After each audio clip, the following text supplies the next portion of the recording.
Bab 129, Beban Tersembunyi. Diunggah oleh Baca Suara. Jadi, kau mengerti aturan pertempuran ini. Aku membenarkan, mencengkeram pedang tanpa pedang di tangan kananku. Kakek, mata cucuku melembut saat dia ragu-ragu. Namun, dari ekspresiku yang tak henti-hentinya, dia mengeraskan diri, mengangkat pedangnya. Saya mengerti. Aku mengangguk menyetujui, mengintegrasikan. Tubuhku terbakar dengan kegembiraan yang tak ternoda saat aku melepaskan bentuk kedua dari kehendak buasku. Ketika kulitku dan bahkan pakaianku menjadi gelap, terbungkus selubung bayangan, aku mengambil langkah ke arah Tesia. Dengan akal sehatku, aku bisa mendengar detak jantung cucuku yang semakin cepat ketika dia menungguku bergerak.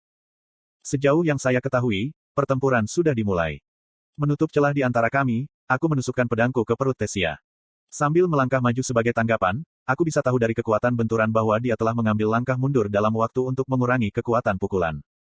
Menempatkan jarak di antara kami, jejak ketidakpastian telah dihapus dari wajah anak itu karena matanya sekarang menganggapku sebagai lawan.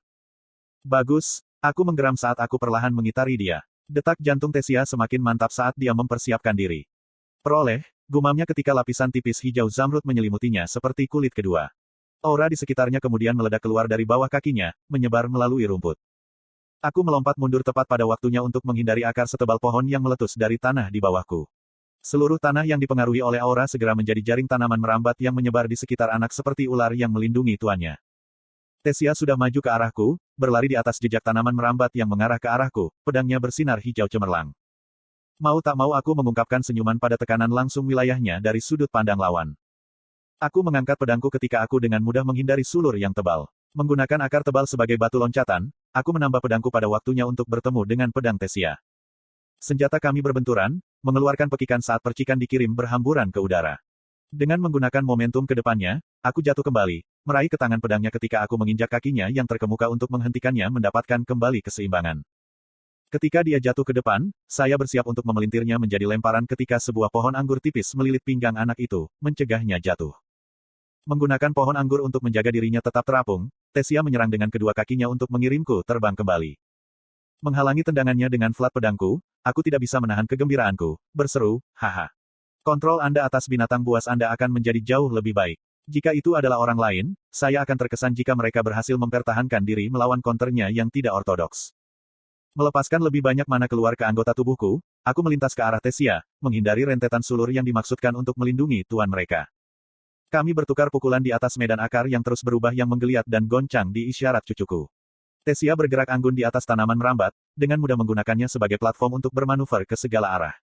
Gerakan dan permainan pedang yang memanfaatkan kehendak buas dan mantra anginnya menyerupai tarian elegan di udara, seolah setiap langkah, ayunan, dan lunge yang dia lakukan telah dikoreografikan. Aku tidak bisa lebih bangga dengan cucuku, yang telah menjadi dewasa sebagai penyihir, dia sudah jauh, itu pasti. Namun, membiarkan dia menang dengan mudah hanya akan membuatnya puas. Wilayah kekuasaannya mengubah wilayah sekitarnya menjadi keuntungan baginya. Namun, jika lawannya cukup cepat dan gesit seperti aku, dia akan bisa memanfaatkan tanaman merambat juga, dan menggunakannya sebagai rute untuk mencapai Tesia. Gaya bertarung saya khususnya, yang terdiri dari gerakan tak menentu untuk memanfaatkan potensi penuh dari siluman bawaan bayangan panter, unggul dalam lingkungan ini. Segera, baik sulur dan Tesia mengalami kesulitan mengikuti gerakan saya ketika saya terus melayang di atas gelombang tanaman merambat yang disulap oleh cucu perempuan saya. Anak itu hampir berada dalam jangkauan pedangku dan dia kehilangan jejakku, tetapi saat aku mengulurkan lenganku untuk berayun, dia tenggelam ke kedalaman tanaman merambat di bawah kami. Ketika Tesia menghilang di dalam, sulur-sulur yang tak terhitung jumlahnya di bawahku mulai berkumpul di satu tempat. Aku dengan cepat melompat pergi ketika sulur hijau berkumpul untuk membentuk bola pelindung di sekitar yang kukira adalah Tesia. Untuk sesaat, aku takut dia kehilangan kendali lagi seperti terakhir kali. Tetapi ketika cangkang merambat, aku bisa bersiul kagum melihat cucuku. Kamu berhasil. Saya berseru, suara saya keluar lebih serak daripada biasanya karena integrasi. Hehe, cucu perempuan saya mengarahkan pedangnya kepada saya dengan senyum lebar di wajahnya. Hati-hati, kakek. Tubuhnya, sekarang ditutupi aura zamrud yang tebal, melingkar di sekelilingnya. Kulit Tesia yang cerah telah berubah menjadi pucat, warna gading sementara rambutnya dan bahkan alisnya berubah menjadi warna hijau hutan. Mata pirus anak itu bersinar lebih terang, dengan tanda-tanda rumit yang menyebar di sekitar matanya membuatnya tampak. Dunia lain, hampir seperti surga. Ketika dia meluncurkan dirinya ke arahku, aura tembus di sekelilingnya sudah mulai menyerang. Meskipun tekanan Tesia tidak mengandung hawa darah yang sama seperti yang dialami Arthur atau penyihir berpengalaman lainnya, itu masih merupakan peningkatan yang mengejutkan pada aura sebelumnya yang kurang bersemangat. Saya sudah tahu bahwa kehendak binatang Tesia jauh lebih kuat daripada kehendak saya dan bahwa, dalam pertempuran langsung, kehendak binatang buas saya memiliki kelemahan. Namun, saya tidak bisa menahan keinginan untuk berhadapan langsung dengan cucu perempuan saya pada yang terkuat, dia, yang telah berlatih tanpa henti selama 2 tahun terakhir ini untuk tidak menjadi beban bagi siapapun yang dekat dengannya. Tesia tidak menggunakan pedang pelatihan karena aura hijau transparan yang mengelilinginya membentuk dirinya menjadi 2 bilah zamrud di tangannya. Saat dia berputar ke arah tebasan dengan pedang dual mana, aku tidak bisa tidak menjadi kewalahan oleh serangan angin puyuh yang tidak pernah berakhir. Dia meretas dan memutar tanpa henti, terkadang mencari celah, di lain waktu membuatnya. Tesia bukan ahli dalam seni memegang 2 pedang, tetapi celah yang dimilikinya, auranya akan bertahan. Bukan hanya 2 bilah di tangannya yang merupakan senjatanya, dia mampu membentuk auranya menjadi bentuk apapun yang menurutnya cocok. Tepat ketika saya pikir saya telah menemukan celah, aura yang menyelimutinya akan membentuk senjata lain untuk memblokir serangan saya ketika Tesia melanjutkan pembomannya. Anda membaca di https://rednovelfullonline.com. Torehan dan luka baru muncul dari tubuh saya, memercikkan tetesan darah ke rumput di sekitar saya ketika saya menghindari dengan kecerdasan saya, bertanya-tanya mengapa saya cukup bodoh untuk berpikir bahwa mengambil kepalanya adalah ide yang baik. Yang membuat saya gelisah adalah sepertinya anak itu mengalami kerusakan juga, bercak merah telah menyebar dari bawah blus ketat yang ia kenakan untuk berkelahi. Namun, saya segera memperhatikan bahwa aura zamrud yang menyelimutinya telah menjadi lebih tipis dan lebih transparan. Tanda-tanda bercahaya yang menghiasi wajah anak itu surut saat wajahnya kusut dalam ngeri yang menyakitkan. Saat gerakannya tumpul dan serangannya melambat, aku mencengkeram lengannya dan menekuk kakinya dari belakang lutut, dengan lembut membawanya ke tanah saat sisa bisnya akan aura hilang. Aku hilang. Saya tidak bisa melakukannya, kakek. Aku bahkan tidak bisa mendaratkan pukulan bersih setelah semua itu, dia terengah-engah. Ketika cucu perempuan saya terbaring di ladang rumput yang dipenuhi luka dan memar, bukan dari saya, tetapi dari intensitas kehendak binatang buasnya, saya tidak dapat membayangkannya di medan perang, keadaan di mana dia akan direduksi dalam pertempuran di mana lawannya tidak berniat menjaga kesehatannya. Menyingkirkan pikiran beracun seperti itu, aku duduk di sampingnya. Aku mengamati wajah anak itu diam-diam sejenak, tetapi dengan napas pasrah, aku menggelengkan kepala. Di medan perang, kamu harus memanggilku sebagai komandan, bukan kakek.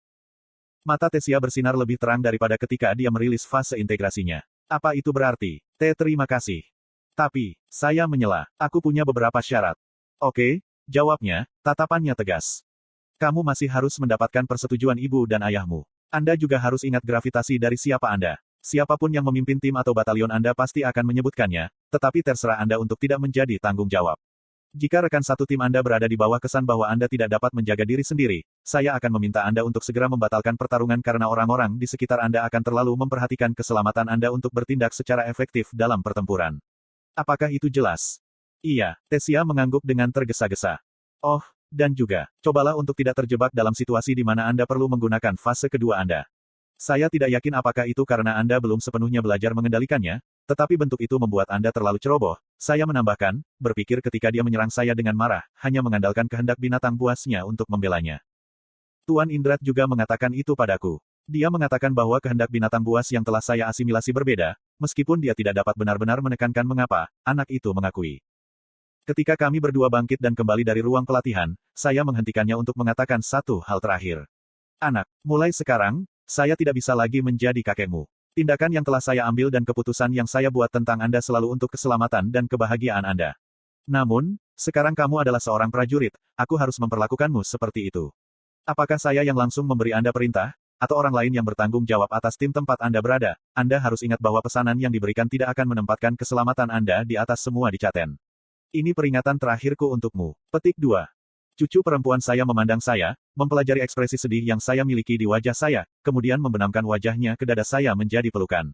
Tidak apa-apa, Grand, maksudku, komandan. Dicaten adalah rumah saya dan saya akan melakukan apapun untuk melindunginya dan orang-orang yang saya cintai. Petik 2. Ya, aku tahu, gumamku. Itulah yang aku takutkan. Setelah mengusirnya pergi, aku tetap berada di tempat latihan untuk sedikit lebih lama sebelum menuju ke ruangan yang berbeda di lantai bawah. Mendekati ruangan terisolasi di tingkat bawah di bawah ruang bawah tanah kastil, aroma tajam berbagai ramuan obat memenuhi hidung saya. Saya membuka pintu di ujung koridor yang sempit.